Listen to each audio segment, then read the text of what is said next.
Welcome to Radicards TV on Radicards.com. And in this episode, I'm interviewing Alex Collon. He is a fellow collector, and he lives in Puerto Rico. And he's a big advocate of 90s inserts, and he collects a variety of sets. I actually got to know Alex a little bit online, and was impressed with his King Griffey Jr. collection. He's got some really nice pieces in his collection, so I thought it would be a good opportunity to sit down with Alex and talk about what he collects, why he collects what he does, and just kind of show off some of the stuff he collects. Thank you, Alex, for taking this chance to sit down with me. Thanks to you. It's been really an honor to do this video interview. Excuse my English. I need a little more practice. No problem, no problem. You know, I always ask this, are you excited or nervous about this interview? Well, both. I can assure you that both, because I really want to make a good impression to Puerto Rico collectors as well as North American collectors out there that are in the same range as me, looking for those 90s inserts. Yeah. That it takes you a lot of your time to find them, because we tend to grow up with these kind of inserts, and we at the time didn't have the money to acquire them. And now that we maybe can acquire some of them, it's been hard for us to get a hold of them. Truly. So yes, I'm really excited. Awesome, awesome. How did you hear about Radicards? I have a wide range of collectors, and I don't know. I got acquainted with some other collector that led me to you, and that's why I know about Radicards. And you already have told me a lot of times to help you expand your imperium of Radicards, and I have already agreed on that, and we're looking forward to that. Okay. Yeah, I was sort of just said in passing, you don't feel like you feel obligated to help. I'm not able to compensate, so I just kind of No. I think when I said that, it was more just like a friendly thing. But if you want to help, by all means, I welcome it. So no, sure. Everything we can do to help our hobby and expand it to other people, to other countries, I'm all for that. Absolutely. Globalization of sports cards, right? So that's tell me, mission. Alex, I always like to get to know the people I interview. Tell me what you do for a profession. How do you make your money? Okay. I have been working for the Puerto Rico government on the local DMV of my region, which is the South region of Puerto Rico, and I work there as a wide range of offices and helping the people mainly getting their license, making vehicle transactions. And I'm also studying business administration Inter-American University Great. of Puerto Rico. And, well, I'm hoping to expand more on my professional range, even more that I'm planning on opening my own store maybe this year, if God helps me, have the time to put it all together. But mainly I work for the Puerto Rico government. Okay, very good, very good. It's excellent to hear you're in school studying business. I spent a lot of time studying business in my life, so I can really appreciate that. Excellent work. So tell me, Alex, being from Puerto Rico, can you talk about the collecting atmosphere there? Like, are there shows or shops, and what's the community like? Well, there's a lot of shops, but in the business range, they're not doing so well. That's what I am trying to be a leader for this community, to open up more minds into our hobby, to appreciate collecting, especially on kids and families. And it's been hard for us because our economic is not so great over here, and we're experiencing some wide ranges of economic problems, as we say, on a government front and social front. But I'm hopeful that we can expand more minds into collecting, and I'm trying to be a leader and advocate for that mission over here in Puerto Rico. But yeah, there's a lot of, like, I could say, like, 7 shops all over the Puerto Rico island, and I can tell you that I've some of you collectors that out there that are selling from their home, making their home a business because they cannot afford paying a local, so they can sell their cards. And it's been hard, but we're already making some progress on our front, and maybe this video can help us on that mission to get there. It's great to hear. At least there's something, right? Like, I understand that every area, wherever you live, there's always strengths and weaknesses. So I can understand not what you're Yep. going through per se, Yep. but in my experience, is I see shops come and they have a hard time and they go out of business, and always Yeah. try to do what I can to promote the stores while they're in business. So I can understand that. Sure. So tell me, Yeah. Alex, at what age did you get into collecting? Well, I already started like in 1992. My dad was the mentor for me getting into collecting.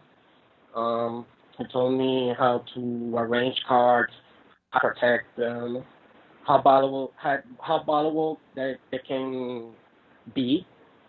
And I can say like 14 years old, I was at the time, and it was he did it with the intention of bringing me more closer to him, not in the collector's mind that let's make my kid invest more because I want him to learn that. No, it was more in the family matter. Like I want him more close to me.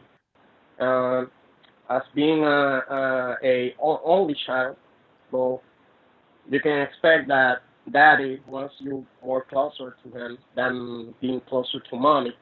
So he teach me how how to collect, and he also collected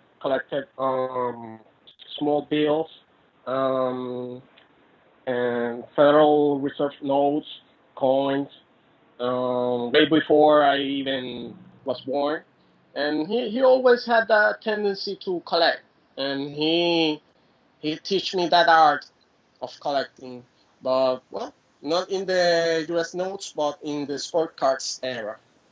Excellent. Yeah, it's funny.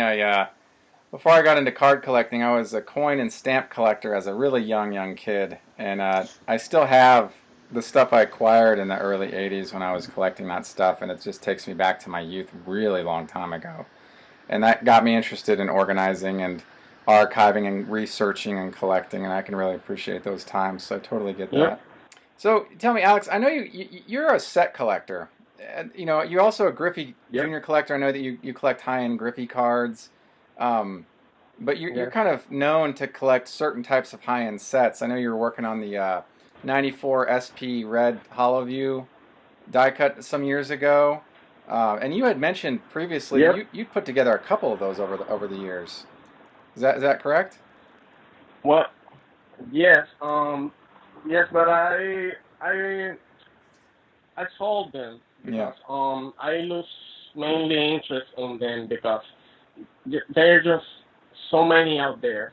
I was like started to mainly focusing on hard to get inserts, like really limited stuff, Totally. serial number stuff, um, cards that nobody can get, and I expanded my mind on doing certain sets that catches my eyes or remembers me that era that I was younger and couldn't afford those cards.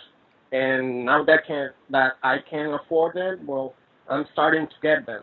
And I mainly sold all the 94 speed red holidays that I had, but I only kept Griffey and Alex Rodriguez just for myself for my personal collection. Right. Right. You know, it's interesting when you collect sets, especially this happens with the registry guys for PSA, is that the commons are the hard ones to find. The Hall of You set is full of stars, but there are certain players that are more desirable than others, and the ones that are less desirable may or may not surface as frequently because as sellers they might put them in, bargain boxes and things like that. And so You're correct. oftentimes the rarer cards happen to be the non-star players.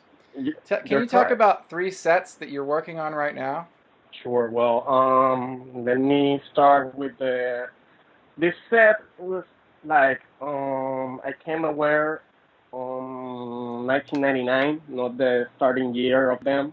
It was 1998, and they struck me because they only made 10 of them, and they were just impossible to get. Yeah. And even pictures on Google are hard enough to get. Well, oddly enough, 2 years, like 3 years ago, I got my first one that I have right here. This is the Scott Rowland Perfect 10, 1998 Flair. You see, that's Yeah, Sharpie number, those are great. and I specifically chose that card because it was my first one that I got, and when I saw it, I had the money, and I thought to myself, well, it was not that expensive, but it was sure enough for the player a little expensive. But it shook my mind, and I thought, what the hell? Let me spend that money on something that you don't see every day. Right. And I had the first card, and recently enough, I had the opportunity to talk to a big time collector from California, I think, Hmm. and he has three more. He has the Maguire that I already bought, and I'm working on a deal for the Nomar Garcia and the Roger Clemens, Excellent. and it has worked for me and for his end because he's getting the money he invested on them. But to me, I don't care about expense as long as I collect them. It's like you said that it being as challenging as it is makes it interesting, right? Yeah, and you always have to maintain that hopefulness that you're gonna get that cent 100% because that's the key to collecting. You put in your mind knowing that you're gonna complete that set, even though it's really hard. It's really hard. But you always have to keep faith on getting those cards. Absolutely, man. What else? That's one of the sets you're working on. What's another one you're working on? Sure. Well, this other one has been my passion. I have to say they are my favorites. Since they came out, I just love them. And oddly enough, I started collecting them like 2014 was my first one. I got the Alex Rodriguez. And since then, it has been my mission to get them all. But there's a lot of complication with this set. Upper Deck states that they made some of the cards, but really they didn't make it out of the factory. And instead, they still put them in the checklist. And I already have talked to a lot of people, a lot of collectors, and they never have seen those specific players on that set. So I believe is that I have the most complete set that I'm going to show right now. Okay. This is this is the Oh yeah. 2000 Upper Deck game jersey patch, and I specifically got the Frank because I know you're a Frank collector, Frank Thank Thomas you. collector. Yeah, So I love it. I'm not rubbing in. No, it's I'm not great. I rubbing think it it's on your face, fantastic. but Thanks for showing that off. since 2014, I have been on a mission to put the most complete set in the world, and I'm happy to say that I have maybe 95% of it. Wow. I still need Jose Canseco Series 2, that is not in the checklist, neither in the backup checklist, and the Jeff Backward Series 2 that is not either on the backup or the upper deck checklist. But I already talked to upper deck spokesman, and I was talking about these cards, and they even had issues with not knowing if they made them, if they made out of the company. They don't even want to tell me what was the wrong print on them. But I stayed by my expertise that maybe 40 to 50 made for each player. That's my belief. Okay. But they're really really hard to get.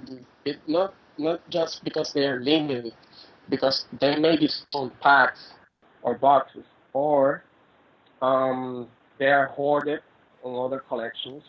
And I know of a lot of people in Japan, Taiwan, China that has a really big hoard of them, specifically the one of ones. I know the Alex Rodriguez one of one Texas uniform is over there. The Troy Glass one of one Series 2 is in Canada.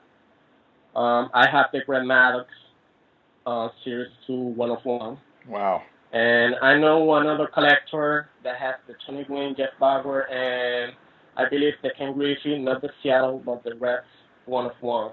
I already tried to buy him from him, but he's like, no way. he doesn't want to let them go. So maybe I'll try in 10 years. 2000 Upper Deck Dangerous patch, the Alex Rodriguez of my collection. It's a special one because the patch is partially signed by Alex Rodriguez. Wow. And it was featured on Beckett like 2-3 times over 2000, 2001. And really? that card is really special because it was my first one. That was the first card I bought from that set. I'm never letting go of that. So you're doing the 98 Flair Perfect 10, and you're doing the 2000 Upper Deck Game Jersey patch set, and then you're doing a third set. Talk about that third set that you're working on. Well, the third set, when they came out, I never bought a box of them. But when I saw them, it was like, whoa! They made some cards of wood, leather, nylon, and plastic, and they have a special design die cuts that I like. And it was like 1998, 1998, 1997, and end of 1997 that they came out. And I told them that, Dad, I just need to buy those cards because they are out of my mind. I want them. I know they're going to become more valuable um, from ranging time. And he told me, yeah, all right, yeah, let's do it. And over the years, my mission was to make all the 200, no, it was, 200 cards. But at what time I had like 60 to 70 cards of that set, and it was like practically impossible to find them anymore. And I stick to the wood. I stick to the wood cards, and now my mission is to complete the wood set that are consistent like 18, 17 players. But they hard to find. Truly. And I'm talking about the 1998 Leaf Factor Materials C2 Axis set. This is the Carl King Jr. card. This is one of my most prized possessions. Yeah, that's great. Here's the serial number. I love it. I already own 11 of the wood cards. Wow. Ranging from Ivan Rodriguez, Manny Ramirez, Randy Johnson, Kyrie King, as you saw. Let's see, Tim Salmon, Jose Cruz. Who else? Paul Molitor. And some other lower end names that are on the wood front set, Sure. and still tracking the Frank Thomas that I know you have. And the Ken Griffey came up on eBay these days, and the guy just basically asking a large sum that I on my end, even if it's Griffey, I won't pay. But I love those cards because it represents an era of big names, big stars, evolution on the market front from tops, Donruss, upper deck. It was an era of evolution of making wood cards, patch cards, game jersey cards, autograph cards, and I know this card is going to be one epic set to do, and I always hope to completing it in like 5 years from now. And I'm not that crazy about it, but I'm sure I'm going to do it. I think it's great. I love that set myself. I'm a huge fan of 98 Leaf anything. And it took me a long time to finish all the Thomases in the set. They're very hard cards to find. They're just, because of the short print run and because of the desirability of them, they're becoming more Yeah. expensive. That's just the way it Yes. goes. Yes. As time passes, stuff just becomes harder to find. And so, tell me, Alex, what do you like about collecting? It's just the excitement Mhm. to get a card that you have been looking all over.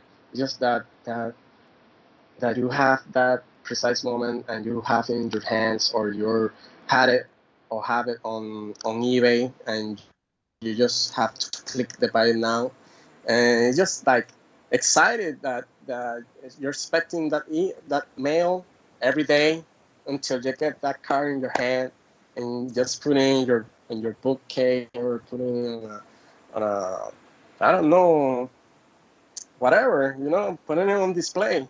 It's just that excitement that brings life to this hobby, and just mind-boggling. It's just something so surreal. I just love it. Since my dad teach me how to collect, it has been like 20, 22 years, 20, no, 20, 28 years. Wow. And I just love it. I won't give it up for nothing.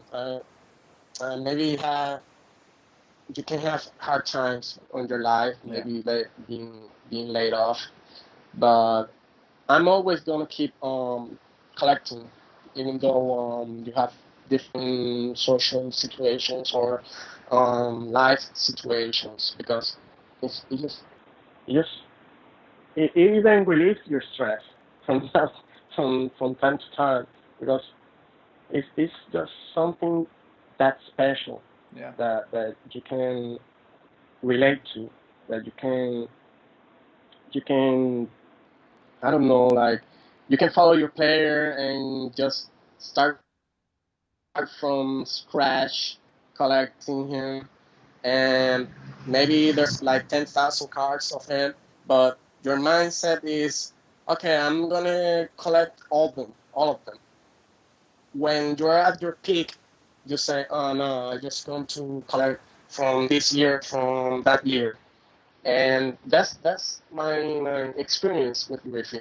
I started collecting only game use cards from 1997 to 2006, and I have shortened it from 1997 to 2001, because it's just too many of them, and some of them are really expensive, and just can't afford it. Yeah. So you got to short out that expansion of cards that you, or range that you have of your player, and collect especially the cards that you never had when you were growing up. Right. And that's what I'm doing with my Griff collection. So tell me, as a collector of sets and Griffey, how do you organize your collection? What's your preferred strategy? I started on top loaders. I have them on spook cases, depending on how many points the cards are, and if the points tends to be like 100 to above, I store them on Macs, putting them on screw cases, Macs, and top loaders, and having them separated. I have my collection separate from the Griffey cards from my other collections because I basically I don't collect um, baseball. I collect also basketball. Okay. I also collect memorabilia. So I have everything in place in a matter of order. I also collect new cards ranging to 2014 from now. Specifically prospects like Javier Baez. I have a big collection of Javier Baez. Carlos Correa, I have a few of them. Chris Ryan, and a few others coming up players that I see them as being an attractive inversion to do. But specifically my sets, I store them really far away from that, so I don't have them mess up on my other organized collector. They always are on mats or screw cases. Alex, thanks for sitting down with me and talking a little bit about what you collect, what got you into collecting. You know, the sets that you collect are highly ambitious, really impressive that you're working on those, and I think you're probably working on some other sets too. And you know, good luck to your progress, and hopefully, Yep. you know, hopefully you'll be able to knock out Sure. some more in 2017 and help you get closer to your goals of completing some of those. Do you have any final thoughts to share? Yeah, sure. I want to share to all of you guys out there that collecting is a beautiful thing. It's a thing of life. I really believe that it's a family thing. You can share this with your kids. You can share this with your wife. You can share this with your friends. It's a way of time away from all that stress, that work-related stress, studies stress, maybe marriage stress, any stress. You know, it kind of keeps me balanced amongst all other things in our lives that keep us busy and productive, and this kind Sure, of keeps us sure. excited and passionate. I like that a lot. Thank you, Alex, for sitting down with me. I really Yep. appreciate this time, and thank you for watching another episode Thanks. of Radicards TV on Radicards.com. And until next time, enjoy collecting. If you like this video, please subscribe. Enjoy collecting. Thank you.